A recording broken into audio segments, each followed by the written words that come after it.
Chinese artichoke makes tubers like but runs like a squash. So that's one that does well. It definitely makes food. I can't show you any tubers just yet, unfortunately.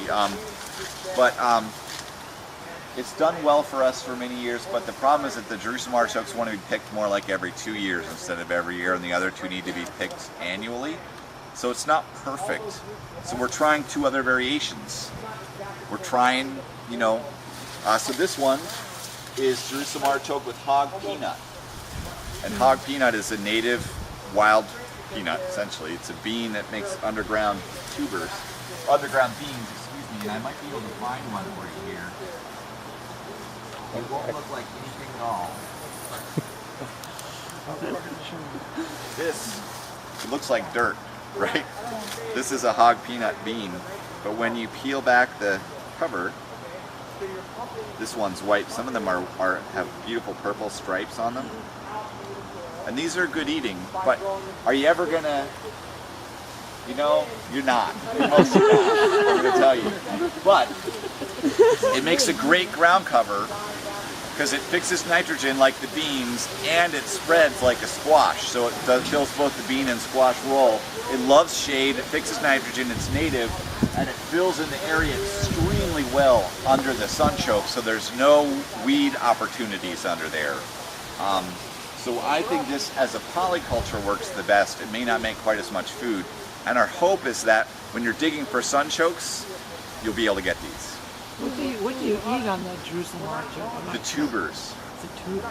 Yeah, it's a very productive tuber. Very, very productive. Excessively productive. Well, we like to, there's a lot of ways to cook them. You can't quite treat them like potatoes because they get a little soft, like if you fry them sometimes, but they make nice latkes. And I like to make a quick pickle with them. I cut them kind of thin, and I use Chinese artichoke tubers in there as well, and then I'll shred some ginger and use umeboshi vinegar or like a raspberry vinegar. And maybe a little tamari in there, and they're outstanding that way, really nice. They make great pickles. As a roasted root vegetable, I feel like you got to get them just right or they get too soft.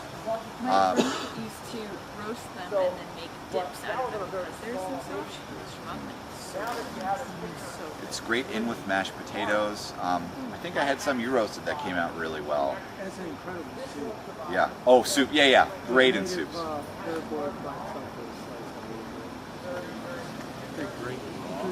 They're good raw too. And here's the trick for eating them raw. They're much sweeter in the spring. So in the fall they're okay, but a lot of their starch is in a form called inulin, which we don't digest terribly well. It can give you gas, although it helps your body take up more calcium. It's a superfood. But in the spring, when they're dormant still, when they haven't started to sprout yet, they've converted all their starch into sugar and they get much sweeter, and you can just eat them like an apple at that point. So my favorite time to eat them is in the spring when they're still sleeping, just after the ground thaws. Then their flavor is at the peak. So a lot of it is about learning when is the right time to get these things. When is the perfect time to get them? And those are very good. The hog peanuts are very good. We could forage for those a little bit later if you guys want to try some over lunch.